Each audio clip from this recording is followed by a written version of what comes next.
एक नए दिन की शुरुआत। इरा को नहीं समझ आया कि ध्रुव उस काले चमकदार पत्थर को क्यों खरीदना चाहता था। बाजार में घूमकर थक चुकी इरा ने कहा, ध्रुव अगर अब तुम्हारी खरीदारी पूरी हो गई हो तो क्या हम घर चले? ध्रुव ने मुस्कुराते हुए इरा की तरफ देखा और हाँ के इशारे में अपना सिर हिलाया। ध्रुव मन ही मन खुद से कहने लगा, आखिरकार अब वो दिन करीब है जब मैं अपनी खोई हुई शक्तियों को वापस हासिल कर पाऊंगा। लेकिन हकीकत तो ये थी कि उसके साथ कुछ ऐसा होने वाला था जिसके बारे में उसने कभी सपने में भी नहीं सोचा था। कुछ ही देर में ध्रुव और इरा शौर्य महल पहुंच गए। इरा के अपने कमरे में जाने के बाद ध्रुव सबसे ऊपर बने अपने कमरे में चला गया। उसने दरवाजा बंद करके अपनी अंगूठी की तरफ देखते हुए जोश के साथ कहा, आचार्य देखो, मैं वो सब कुछ लेकर आ गया जो आपने मुझसे लाने को कहा था। ध्रुव के इतना कहते ही उसकी अंगूठी में से एक सफेद रंग की रोशनी तेजी से बाहर निकली। जिसके झटके से ध्रुव जमीन पर जा गिरा। अपने आप को संभालते हुए खड़े होकर उसने कहा, हर बार इस तरह से आना जरूरी है क्या? मुझे कुछ हो जाता तो? ध्रुव की इस बात पर विदुर ने हंसकर उसके इर्द गिर्द घूमते हुए कहा, अब जब तक मैं तुम्हारे साथ हूं मैं तुम्हें कुछ भी नहीं होने दूंगा। इस पर ध्रुव ने थोड़ा बेरुखी से कहा, हाँ हाँ ठीक है वो तो देख ही रहा हूँ। पहले तो खुद ही मुझे चोट पहुंचाते हो और फिर खुद ही कहते हो कि मैं तुम्हें कुछ नहीं होने दूंगा। फिर अगले ही पल ध्रुव ने अपने बेड के सामने रखी टेबल पर सारा सामान रख दिया और पूरे जोश में कहा, ये देखो, आपने जो जो सामान लाने को बोला था मैं वो सब कुछ लेकर आ गया हूँ। अब आप जल्दी से मेरी ट्रेनिंग शुरू कीजिए। अच्छा लग रहा है तुम्हारा ये जोश देखकर, मुझे सचमुच बहुत अच्छा लग रहा है। अगले ही पल विदुर ने ध्रुव को ऑर्डर देते हुए कहा, जाओ जल्दी से एक बड़े से बर्तन में गर्म पानी लेकर आओ। आचार्य के मुंह से ये सुनकर ध्रुव को थोड़ा सा अजीब लगा, लेकिन वो उनकी बात मानते हुए कुछ ही देर में एक बड़े से बर्तन में गर्म पानी लेकर आ गया। विदुर ने बाजार से लाए हुए सामान में से कुछ जड़ी बूटियों को उस गर्म पानी में डाल दिया। उन जड़ी बूटियों के पानी में घुलने से धीरे धीरे पानी का रंग बदलने लगा और तभी अचानक विदुर ने चुटकी बजाए। उनके चुटकी बजाते ही ध्रुव के कमरे में उसके बेड और उसके टेबल के बीच एक कालीन ने जगह ले ली। उस कालीन पर विदुर ध्यान की मुद्रा में बैठ गए और उन्होंने ध्रुव से कहा, मेरा मुंह क्या देख रहे हो, आकर मेरे सामने बैठ जाओ। आचार्य की बात मानते हुए ध्रुव उनके ठीक सामने कालीन पर बैठ गया और ध्यान से विदुर को देखने लगा। देखते ही देखते ध्यान की मुद्रा में बैठे हुए विदुर की हथेली से आग की लपटें निकलने लगी। अगले ही पल विदुर ने अपने दूसरे हाथ की हथेली को उस आग वाली हथेली के ऊपर रखा। ऐसा करने से वो आग बुझ गई। ये सब देखकर ध्रुव का चेहरा खिल उठा। तब विदुर ने ध्रुव की तरफ देखते हुए कहा, अगली बारी तुम्हारी ये एक बहुत ही साधारण सी टेक्निक है। इसके जरिए मैं देखना चाहता हूं कि तुम्हारे शरीर में ताकत कितनी है। अपना पूरा ध्यान हथेली पर केंद्रित करते हुए जैसा मैं कर रहा हूं वैसा करो। विदुर की इस बात पर ध्रुव भी ध्यान मुद्रा में बैठ गया। अपनी आंखें बंद करते हुए ध्रुव ने वैसा ही किया जैसा विदुर ने कहा। और देखते ही देखते उसकी हथेली पर आग जलने लगी, आग की ये लपटें बढ़ने लगी। तब विदुर ने कहा, अपना पूरा ध्यान हथेली पर केंद्रित करो और फिर दूसरे हाथ की हथेली से इस आग को काबू में करने की कोशिश करो। जैसा विदुर ने कहा ध्रुव वैसा ही करने की कोशिश कर रहा था। देखते ही देखते उसकी हथेली से आग की लपटें और बढ़ने लगी। ध्रुव अब इस आग को संभाल नहीं पा रहा था। तब विदुर ने अपनी शक्तियों का इस्तेमाल करते हुए अपने हाथ को ध्रुव की हथेली पर रखा और उन आग की लपटों को ठंडा किया। अगले ही पल विदुर ने ध्रुव से पूछा, तुम ठीक तो हो ध्रुव? ध्रुव ने कहा, हाँ मैं ठीक हूँ। तब विदुर ने आगे कहा, मैंने सोचा था कि तुम इसमें असफल रहोगे। मुझे तो लगा था कि तुम आग को जगा भी नहीं पाओगे। हालांकि तुम उसे ठंडा नहीं कर पाए, फिर भी तुमने अच्छी कोशिश की। अगले ही पल विदुर ने देखा कि ध्रुव उसे बैठे बैठे लहराते हुए नजर आने लगा था। जैसे ही विदुर ने ध्रुव को संभालने की कोशिश की उसने उल्टियां करना शुरू कर दिया। ये देखकर विदुर घबरा गए, क्योंकि ध्रुव कोई साधारण उल्टी नहीं बल्कि खून की उल्टियां कर रहा था। विदुर उसे संभालने की कोशिश कर ही रहे थे कि ध्रुव बेहोश होकर कालीन पर गिर पड़ा। विदुर ने चीखते हुए कहा, ध्रुव अपनी आंखें खोलो, अपनी आंखें खोलो। ध्रुव, ये तो सिर्फ तुम्हारे शरीर की ताकत देखने के लिए एक छोटा सा प्रयास था, ऐसा कैसे हो सकता है? ध्रुव की फिक्र करते हुए आचार्य विदुर ने उसके शरीर के सामने कुछ मंत्र पढ़ने शुरू किए। उन्होंने अपने दोनों हाथों को खोल दिया जिसमें से सफेद रंग का धुआं निकला। उस धुएं ने ध्रुव के पूरे शरीर को ढक लिया और देखते ही देखते ध्रुव की दोनों आंखें बंद हो गई और वो गहरी नींद में चला गया। तब विदुर ने उसके चेहरे की तरफ देखते हुए खुद से कहा, तुम्हारी किस्मत बहुत अच्छी है ध्रुव, बहुत ही अच्छी। खुद से इतना कहने के बाद विदुर ने ध्रुव को कालीन पर सुला दिया और अपनी शक्तियों से ध्रुव की शक्तियों को बढ़ाते हुए कहा, अब से मेरा भविष्य भी तुम्हारे साथ है। तुम पर ही निर्भर है। कल से तुम्हारी जिंदगी के एक नए दिन की शुरुआत होगी। अगली सुबह जब ध्रुव की नींद खुली तो उसे अपने शरीर में एक अजीब सा बदलाव नजर आया। उसे ऐसा बिल्कुल भी नहीं लगा कि कल की ट्रेनिंग के दौरान वो उल्टी करते हुए बेहोश होकर गिर पड़ा था। कुछ देर के बाद ध्रुव का ध्यान हरे रंग से भरे हुए पानी के जार पर गया। उस जार को देखकर उसने अपने आप से कहा, अरे ये तो शायद वही है जो कल आचार्य गर्म पानी के से बना रहे थे। कहीं ये अमृतधारा तो नहीं जिसके बारे में आचार्य ने मुझे बताया था। इतना कहकर ध्रुव उस हरे पानी के जार के पास पहुंचा और उसे गौर से देखने लगा। तभी अचानक उसकी अंगूठी में से एक आवाज आई, हाँ तुम बिल्कुल ठीक सोच रहे हो ध्रुव, ये वही अमृतधारा है जिसके बारे में मैं तुम्हें बता रहा था।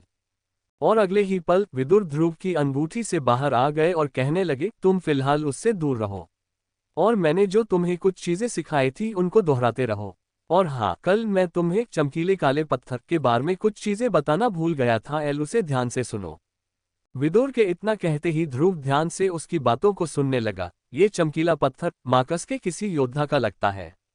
इस पत्थर में क्लास 2 टेक्निक छिपी है जिसका नाम है वैक्यूम हैंड। हालांकि इसका लेवल जो है लो है।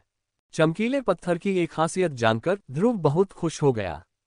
उसने जोश में आकर कहा, क्या बात है, मैंने कभी सपने में भी नहीं सोचा था कि किसी योद्धा की वैक्यूम हैंड टेक्निक मेरे हाथ लगेगी। आप मुझे कब इसकी शक्तियों का इस्तेमाल करना सिखाएंगे? ध्रुव को इतना खुश देखकर विदुर ने कहा, अरे रुको जरा, पहले मेरी पूरी बात तो सुन लो। विदुर के इतना कहने पर ध्रुव चुपचाप उनकी बातें सुनने लगा। अपनी बात को आगे बढ़ाते हुए विदुर ने कहा, तुम इस वैक्यूम हैंड टेक्निक का इस्तेमाल तभी कर सकते हो जब तुम्हारी शक्ति का सितारा सामने वाले की शक्ति के सितारे से ज्यादा हो। ये बात सुनकर ध्रुव थोड़ा सोच में डूब गया। तभी विदुर ने उसे वैक्यूम हैंड टेक्निक के बारे में एक और हैरान कर देने वाली बात बताई। और सबसे खास बात, पहले तुम्हें अपनी शक्ति को अगले सितारे तक ले जाना पड़ेगा, तभी तुम इस पत्थर में छुपी टेक्निक का इस्तेमाल कर सकते हो। ये सुनकर ध्रुव हैरानी में पड़ गया।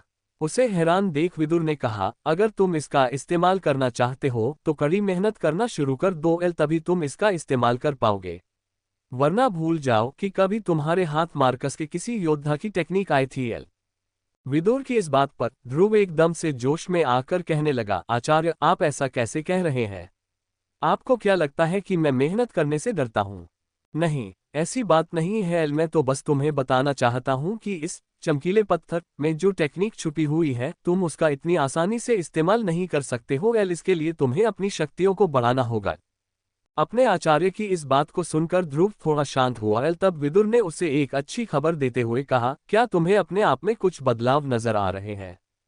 विदुर के ये सवाल पूछते ही ध्रुव को एहसास हुआ कि शायद कल की ट्रेनिंग के बाद वो अपनी शक्तियों में एक सितारा आगे बढ़ चुका था। अब उसकी शक्तियां तीसरे सितारे से चौथे सितारे पर आ चुकी थी, लेकिन ये सिर्फ उसका एक अंदाजा था। ध्रुव अपनी बढ़ी हुई शक्ति को अच्छे से महसूस कर रहा था। वो इस बात की खुशी मनाता उससे पहले ही विदुर ने उसकी मुश्किलें बढ़ाते हुए कहा, मैं तुम्हें एक बात और बता दूं, मैंने जो अमृतधारा बनाई है वो ज्यादा महीनों तक नहीं चल पाएगी। तुम एक बार फिर से बाजार जाने की तैयारी कर लो। अपने आचार्य की इस बात को सुनकर ध्रुव पूरी तरह से हैरान हो गया। उसने हैरानी के साथ कहा, लेकिन अभी तक तो आपने इसका इस्तेमाल करना भी नहीं सिखाया और आप कह रहे हैं कि ये बहुत जल्द खत्म भी हो जाएगी। क्या मुझे फिर से इन जड़ी बूटियों को खरीदने के लिए पैसों का इंतजाम करना होगा?